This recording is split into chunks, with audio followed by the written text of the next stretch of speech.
Joy Lab. Hi, I'm Tonya. In this video, we will be making homemade pita bread. So delicious. Now there's two reasons that I'm making homemade pita bread. One, Saturday night we had our church potluck and somebody brought this big container of homemade hummus and it was so delicious. And then she served it with store-bought pita bread. And store-bought pita bread, I don't know what it is, but it's never any good. It's dry, it's tasteless, it doesn't hold its form, but the hummus was so good. So I thought maybe if I just load up the store-bought pita bread with hummus, I won't even notice it. Store-bought pita bread. No, it didn't work. I was very disappointed.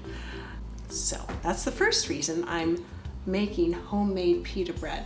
The second reason is I am a member of a Cookbook Book Club. A Cookbook Book Club is a group of people who get together occasionally and cook from the same cookbook and have a potluck. We meet monthly, and this month we are cooking from Sababa, Fresh Sunny Flavors from My Israeli Kitchen by Adeena Sussman.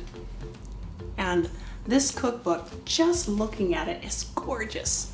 So many enticing pictures. And even though I only bring one recipe to this Cookbook Book Club, I've already made this and it's delicious. And let me show you what else I've already made. I've already made these. Yum, yum, yum. And I look forward to this summer when I have fresh tomatoes from my garden to do roasted sheet band cherry tomatoes with garden tomatoes. And just so I don't leave you hanging, the roasted tomato and labana pepper, that thing. It was very delicious. I used fettuccine noodles because I couldn't find these wide noodles in our store. This cookbook does have a recipe for pita bread, homemade, right there. It didn't work. I made this recipe and the dough was sticky and it never got not sticky, no matter how long I kneaded it on my machine, how long I kneaded it with my hands. So I think perhaps the amount of flour is off, or perhaps the amount of water, but I didn't play with the amount of water, I played with the amount of flour. I added a whole cup more flour. The recipe says 3 cups, I did 4 cups of flour. Then the second time, before I tried this recipe the second time, I looked at 4 YouTube videos to figure out how this recipe compares to other homemade pita bread recipes. How is it that Adeena Sussman could do this and I was an abject failure? A big sticky mess. Those 4 YouTube cooking videos, I bet if you Googled homemade pita bread on YouTube, these would be the 4 that you'd look also. Each of them were entirely different. Each had a different method. I couldn't chart out the one secret to making homemade pita bread.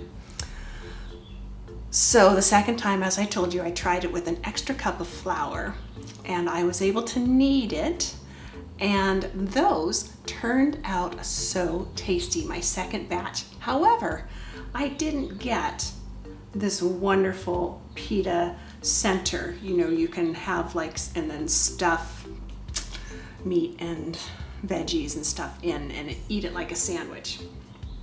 I got little bubbles, but not big bubbles like that. Today, with you watching, I'm trying my 3rd attempt to make Adeena Sussman's Cast-Iron Skillet Pita bread, and we shall see if 3rd time's a charm. First of all, we need to activate the yeast for our homemade pita bread. And we're putting regular all-purpose flour, some whole wheat flour, a little bit of sugar with our yeast, and some warm water.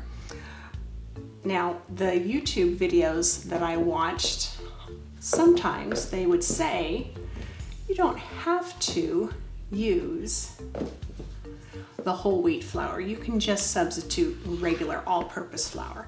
Putting 1 cup of flour. For our Cookbook Book Club, we try to emulate the recipe exactly so that we can discuss and support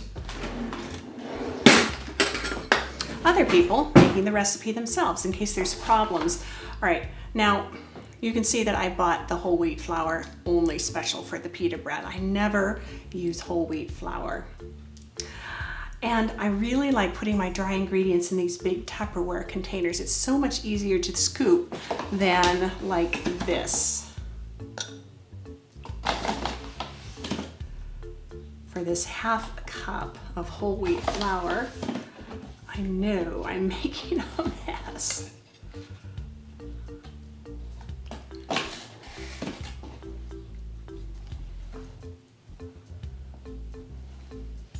So maybe if I committed to baking more bread, I'll get a Tupperware to match for my whole wheat flour. We will come back to you. Sugar is 1/2 tablespoon. How many teaspoons are in a tablespoon? That's right, 3 teaspoons make a tablespoon. A 1/2 tablespoon of sugar, 4 teaspoons of yeast. Active dry yeast, 1.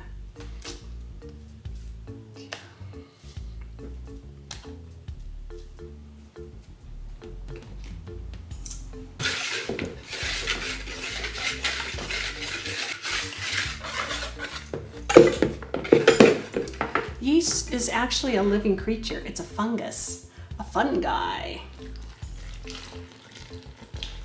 To activate it, you can use some warm water and feed it with a little bit of flour, but especially the sugar.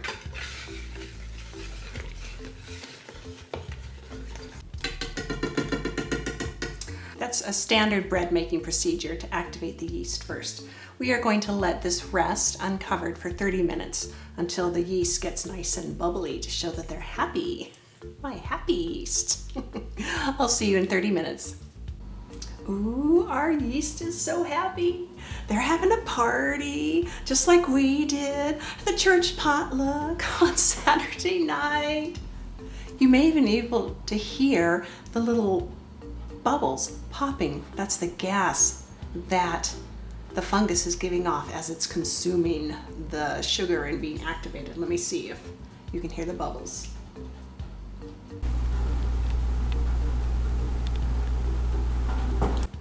Hear those? Oh, it smells so good. Yeasty dough smells so good. Next step is to add the rest of our ingredients and start the kneading. I'm going to first knead on my machine and then knead by hand.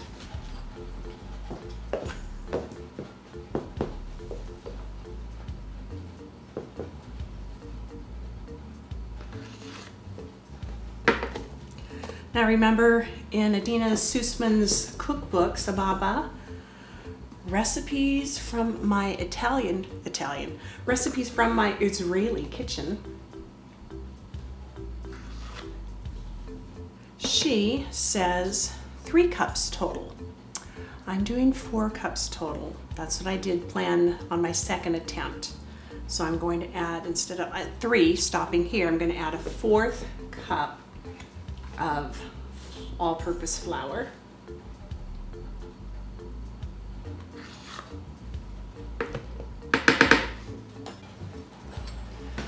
Okay, yet again, I'll make a mess. Need to get more Tupperware.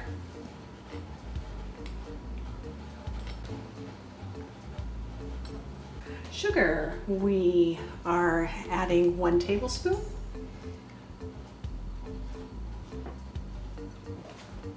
All right, here's another thing that I did wrong on my first attempt at Adeena Sussman's skillet pita bread.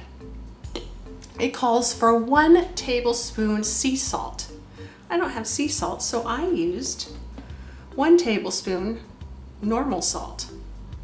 Sea salt and table salt are not the same.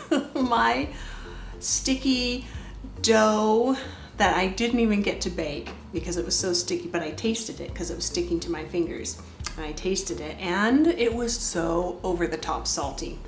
If you are going to use table salt, use 3/4 of the amount. So it'd be 3/4 tablespoon instead of 1 tablespoon.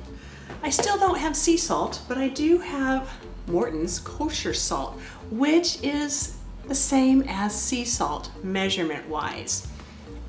So I'm going to do a tablespoon of Morton's kosher salt, 1 tablespoon, 1/2 cup of warm water.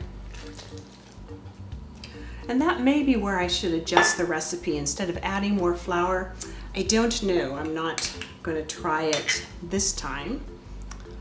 Maybe on my 4th trial. We'll still see if number 3 works. 3rd time's a charm. 2 tablespoons of olive oil.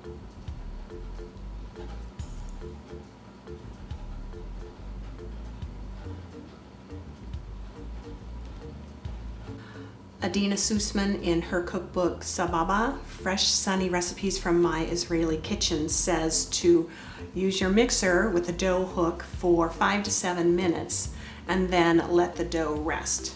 So I will see you.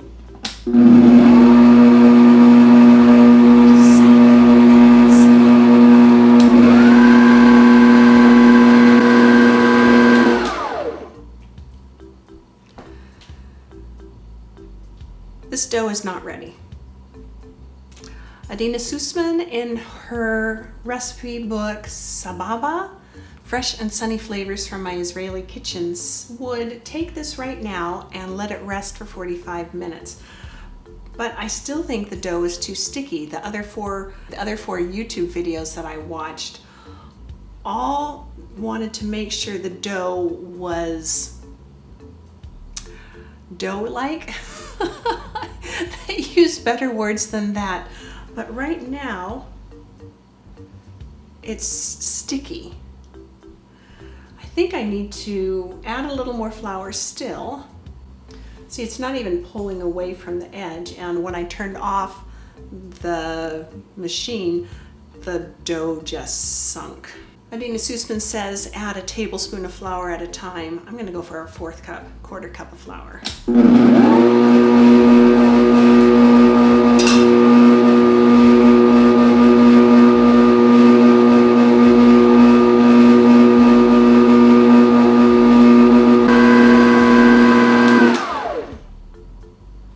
Look again, see how the dough just spreads out so quickly, it's not holding its shape. Try another 1/4 cup of flour. I think if I ever do this again, if I do this recipe the 4th time, I'll cut back on the water. See if that makes a difference.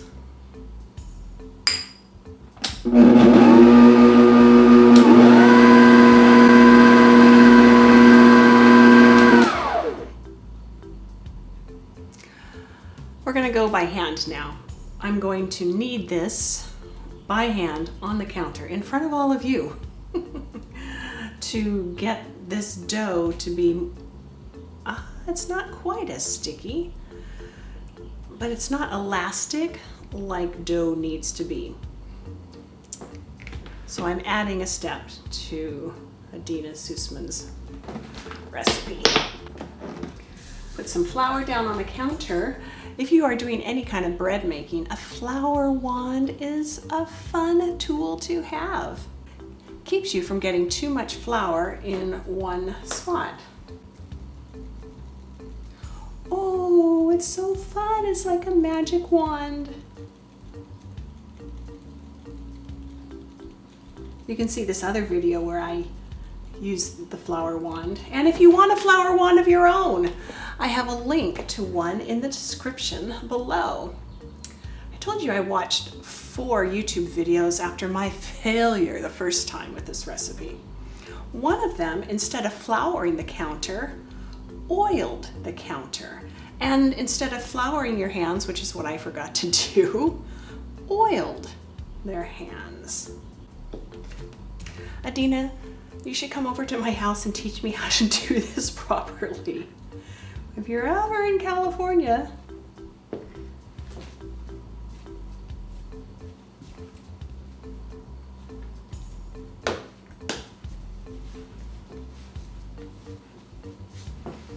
know you don't want to add too much flour.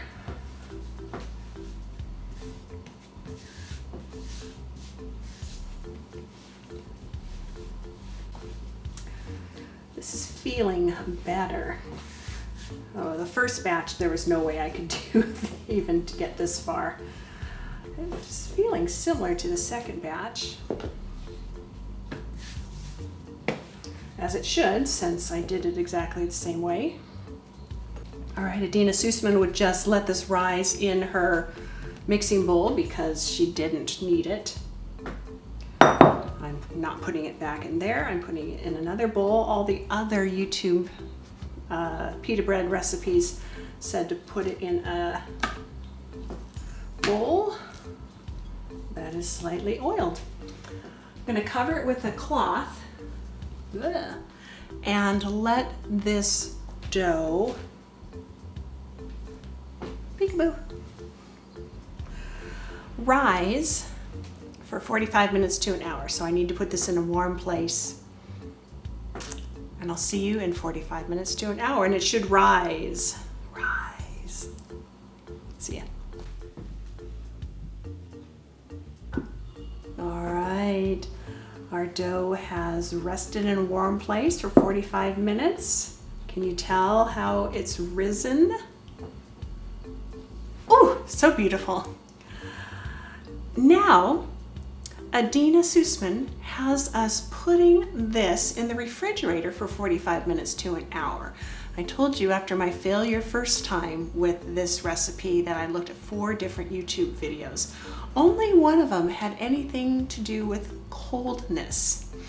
And both Adeena Sussman and this other video agree that the cold helps the dough develop its texture and its flavor.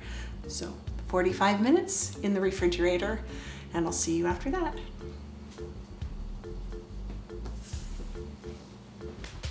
Here's our homemade pita dough. It's been in the warm place for 45 minutes. It's been in the refrigerator for 45 minutes. Now, it's time to make it into 8 little, whoa, ha, that's so fun. 8 balls. And then we let those rest some more too. Using my flour wand, link is in the description below. We just are going to make the dough in a little round thing. Although it's giant. Now here is where what I'm seeing is different from the 4 YouTube videos that I saw. This is a much greater quantity, yet Adeena Sussman says to divide it into 8, just like all the YouTube videos say too. But if I divide it into 8 using my pastry cutter, which is so fabulous, the dough balls will be giant, which means the pita will be giant.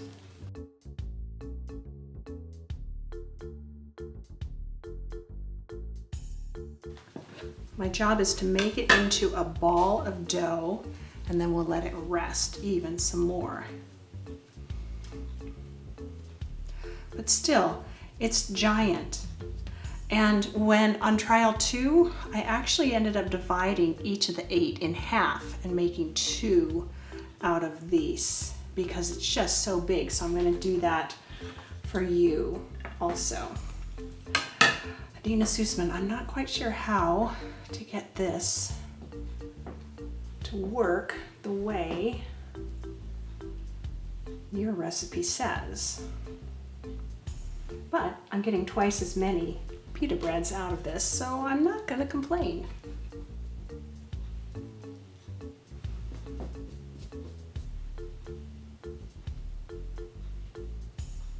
I'll cover these 16 balls of dough with the towel, and in 30 minutes we will be back.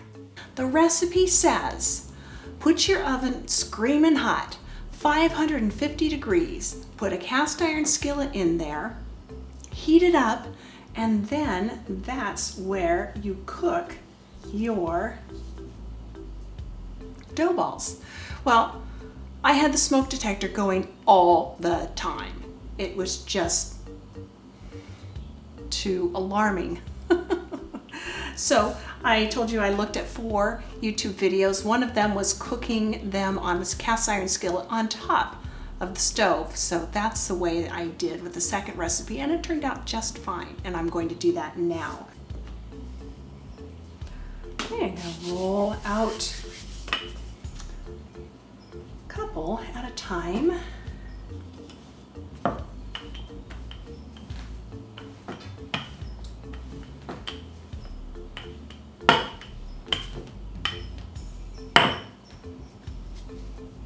This one's ready.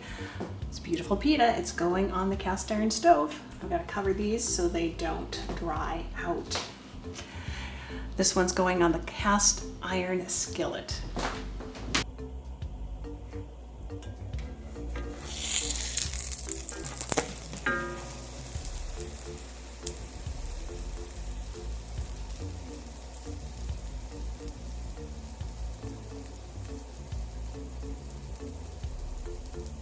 Yeah, it's not bubbling up. All right, here's our first one. I wonder if it's like pancakes. The first one is always a flop.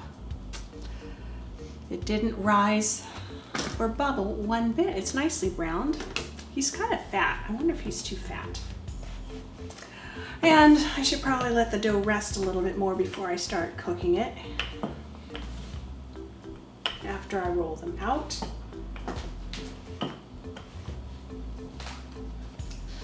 This one's rested. I'm gonna put him on.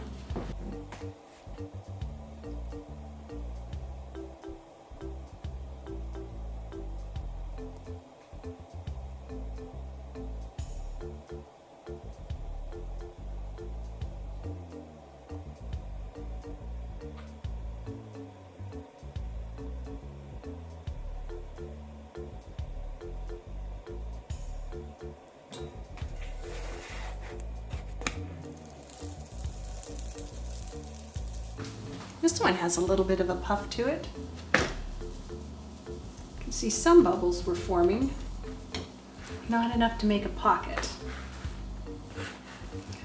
All right, I'm gonna make these and maybe I'll have some to show off to you after a while. I'll see you in a bit. Look at this.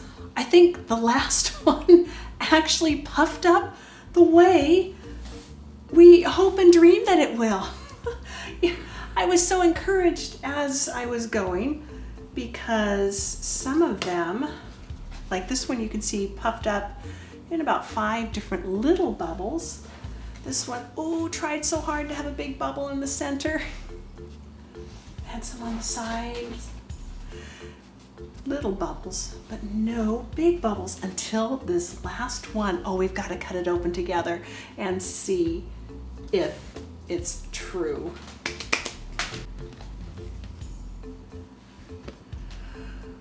Moment of truth.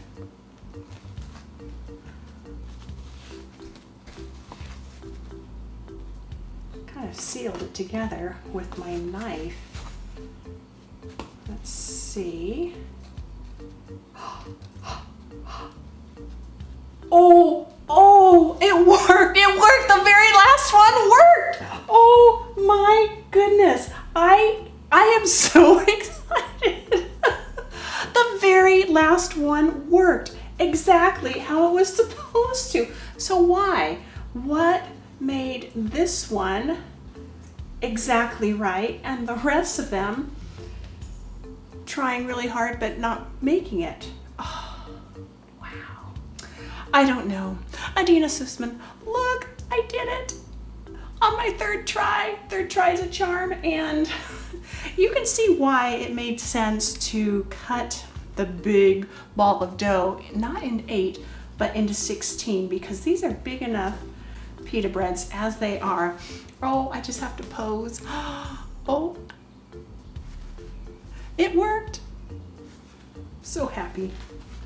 And then these, you know, they're beautiful. And they definitely look like homemade bread, but it's how they taste that matters. Oh, I'm so happy. All right, I'm gonna save those for dinner, and I'm gonna put stuff in them. Vegetables and some chicken. And what I'm going to do for my taste test, and I have to show off to my family. Oh, look at this one. They are all working. Oh my goodness. They are all, well, partially working. Look at that. Okay, okay, there is hope for me yet. Okay. I'm going to try it with some hummus. You may recognize this hummus. I made it in another video from the Adeena Sussman book, Sababa, Fresh Sunny Flavors from My Israeli Kitchen. If you have homemade pita, you have to have homemade hummus, and oh, I'm so pleased.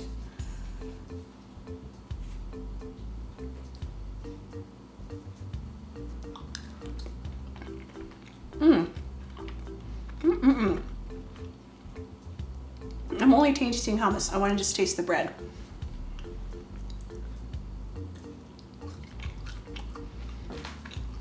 The texture, the chew, the flavor,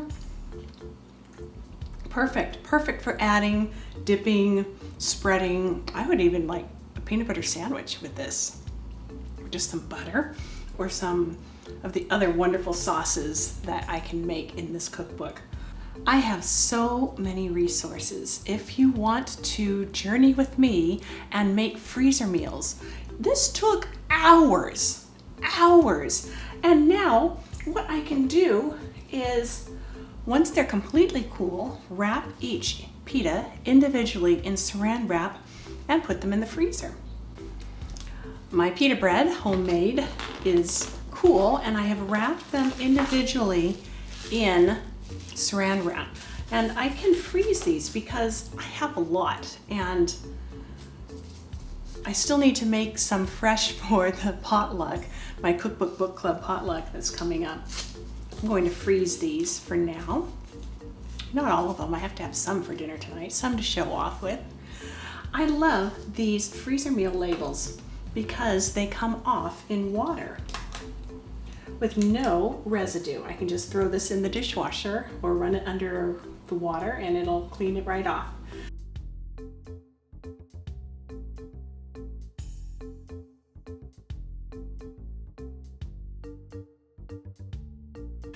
Pita bread.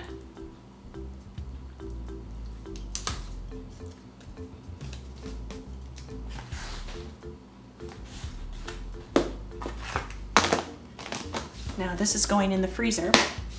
Whenever I just want one or two, I can pull one or two off, let them thaw overnight in the fridge, or defrost them in the microwave, or warm them in the oven, or even the toaster oven. And I will always have fresh pita bread from Adeena Sussman Sababa.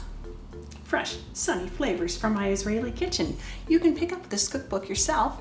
I have a link in the description below.